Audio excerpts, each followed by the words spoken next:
भगवान श्री कृष्ण के 8 विवाह और उनके 80 पुत्रों की कथा।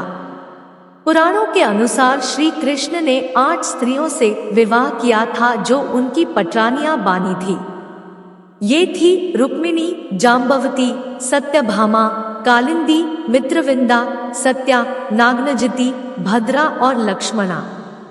प्रत्येक पत्नी से उन्हें 10 पुत्रों की प्राप्ति हुई थी। इस तरह से उनके 80 पुत्र थे।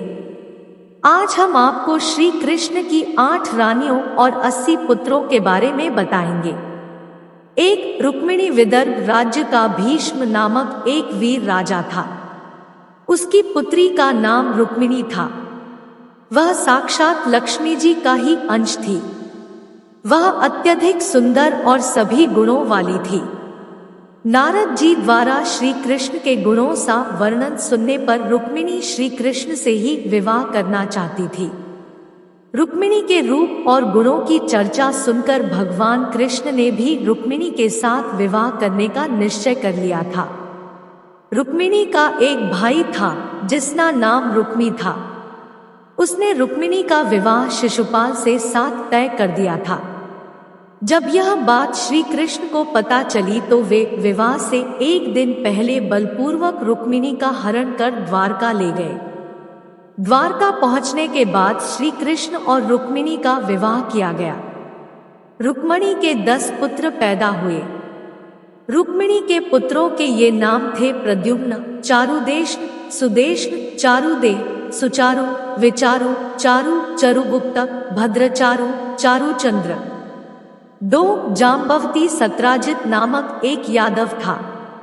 उसने भगवान सूर्य की बहुत भक्ति की, जिससे खुश होकर भगवान ने उसे एक मणि प्रदान की थी। भगवान कृष्ण ने सत्राजित को वह मणि राजा उग्रसेन को भेंट करने को कहा, लेकिन सत्राजित ने उनकी बात नहीं मानी और मणि अपने पास ही रखी। एक दिन सत्राजित का भाई प्रसेन उस मणि को लेकर जंगल में शिकार करने गया। वहां एक शेर ने प्रसेन का वध करके वह मणि छीन ली और अपनी गुफा में जा छिपा। कुछ दिनों बाद ऋक्षराज जाम्बवंत ने शेर को मारकर वह मणि अपने पास रख ली। सत्राजित ने मणि चुराने और अपने भाई का वध करने का दोष श्री कृष्ण पर लगा। इस दोष के मुक्ति पाने के लिए श्री कृष्ण उस मणि की खोज करने के लिए वन में गए। मणि की रोशनी से श्री कृष्ण उस गुफा तक पहुंच गए जहां जाम्बवंत और उसकी पुत्री जाम्बवती रहती थी। श्री कृष्ण और जाम्बवंत के बीच घोर युद्ध हुआ। युद्ध में पराजित होने पर जाम्बवंत को श्री कृष्ण के स्वयं विष्णु अवतार होने की बात पता चली। श्री कृष्ण का असली रूप जानने पर जाम्बवंत ने उनसे क्षमा मांगी और अपने अपराध का प्रायश्चित करने के लिए अपनी पुत्री जाम्बवती का विवाह श्री कृष्ण के साथ कर दिया। जाम्बवंती के पुत्र ये थे साम, सुमित्र, पुरुजित, शतजित, सहस्रजित, विजय, चित्रकेतु, वसुमान, द्रविड़ व क्रतु। 3 सत्यभामा मणि लेकर श्री कृष्ण द्वारका पहुंचे। वहां पहुंचकर श्री कृष्ण ने वह मणि सत्राजित को दी और खुद पर लगाए दोष को गलत साबित किया। श्री कृष्ण के निर्दोष साबित होने पर सत्राजित खुद को अपमानित महसूस करने लगा। वह श्री कृष्ण के तेज को जानता था, इसलिए वह बहुत भयभीत हो गया। उसकी मूर्खता की वजह से कहीं श्री कृष्ण की उससे कोई दुश्मनी न हो जाए, इस डर से सत्राजित ने अपनी पुत्री सत्यभामा का विवाह श्री कृष्ण के साथ कर दिया। सत्यभामा के पुत्रों के नाम थे भानु, सुभानु, स्वरभानु, प्रभानु, भानुमान, चंद्रभानु, वृहदभानु, अतिभानु, श्रीभानु और प्रतिभानु। 4 सत्या, नग्नजिती, कौशल राज्य के राजा नग्नजित की एक पुत्री थी जिसका नाम नग्नजिती थी। वह बहुत सुंदर और सभी गुणों वाली थी। अपनी पुत्री के लिए योग्य वर पाने के लिए नग्नजित ने शर्त रखी। शर्त यह थी कि जो भी क्षत्रिय वीर 7 बैलों पर जीत प्राप्त कर लेगा, उसी के साथ नग्नजिती का विवाह किया जाएगा। एक दिन भगवान कृष्ण को देख नग्नजिति उन पर मोहित हो गई और मन ही मन भगवान कृष्ण से ही विवाह करने का प्रण ले लिया। भगवान कृष्ण यह बात जान चुके थे। अपने भक्त की इच्छा पूरी करने के लिए भगवान कृष्ण ने सातों बैल को अपने वश में करके उन पर विजय प्राप्त की। भगवान का यह पराक्रम देखकर नग्नजित ने अपनी पुत्री का विवाह भगवान कृष्ण के साथ किया। सत्या के बेटों के नाम ये थे वीर, अश्वसेन, चंद्र, चित्रगुप्त, वेगवान, वृष, आम, शंकु, वसु और कुंद। 5 कालिंदी एक बार भगवान कृष्ण अपने प्रिय अर्जुन के साथ वन में घूम रहे थे। यात्रा की थकान दूर करने के लिए वे दोनों यमुना नदी के किनार जाकर बैठ गए। वहां पर श्री कृष्ण और अर्जुन को एक युवती तपस्या करती हुई दिखाई दी। उस युवती को देखकर अर्जुन ने उसका परिचय पूछा। अर्जुन द्वारा ऐसा पूछने पर उस युवती ने अपना नाम सूर्यपुत्री कालिंदी बताया। वह यमुना नदी में निवास करते हुए भगवान विष्णु को पति रूप में पाने के लिए तपस्या कर रही थी। यह बात जानकर भगवान कृष्ण ने कालिंदी को अपने भगवान विष्णु के अवतार होने की बात बताई और उसे अपने साथ द्वारका ले गए। द्वारका पहुंचने पर भगवान कृष्ण और कालिंदी का विवाह किया गया। कालिंदी के पुत्रों के नाम ये थे श्रुत, कवि, वृष, वीर, सुबाहु, भद्र, शांति, दर्श, पूर्णमास एवं सोमक। 6 लक्ष्मणा ने देवर्षि नारद से भगवान विष्णु के अवतारों के बारे में कई बातों सुनी थी।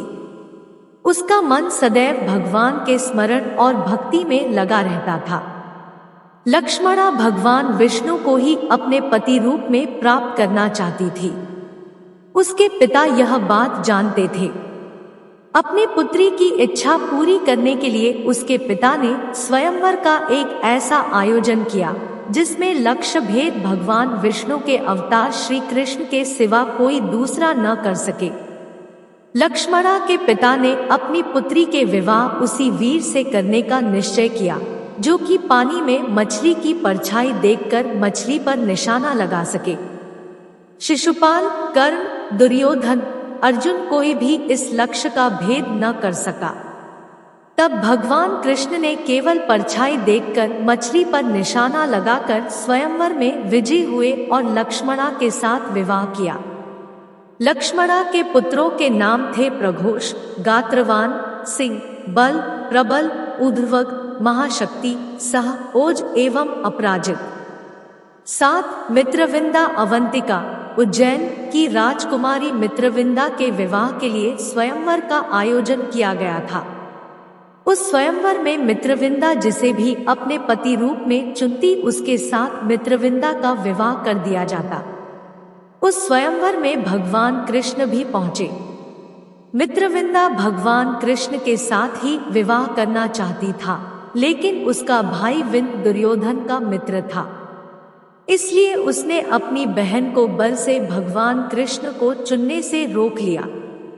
जब भगवान कृष्ण को मित्रविंदा के मन की बात पता चली, तब भगवान ने सभी विरोधियों के सामने ही मित्रविंदा का हरण कर लिया और उसके साथ विवाह किया। मित्रविंदा के पुत्रों के नाम वृक, हर्ष, अनिल, गृध, वर्धन, अन्नाद, महाश, पावन, वहिन तथा क्षुधि। 8 भद्रा भगवान कृष्ण की श्रुतकीर्ति नामक एक भुआ कैकेय देश में रहती थी। उनकी एक भद्रा नामक कन्या थी। भद्रा और उसके भाई भगवान कृष्ण के गुणों को जानते थे, इसलिए भद्रा के भाइयों ने उसका विवाह भगवान कृष्ण के साथ करने का निर्णय किया।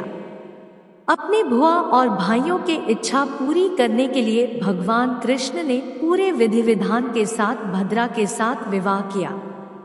भद्रा के पुत्र संग्रामजित, वृहत्सेन, शूर, प्रहरण, अरिजित, जय, सुभद्र, वाम, आयु और सत्यक। विशेष इनके अलावा श्री कृष्ण की 16,100 और पत्नियां बताई जाती है। इन 16,100 कन्याओं को श्री कृष्ण ने नरकासुर राक्षस का वध कर मुक्त कराया था और अपने यहाँ आश्रय दिया था। इन सभी कन्याओं ने श्री कृष्ण को पति स्वरूप मान लिया था।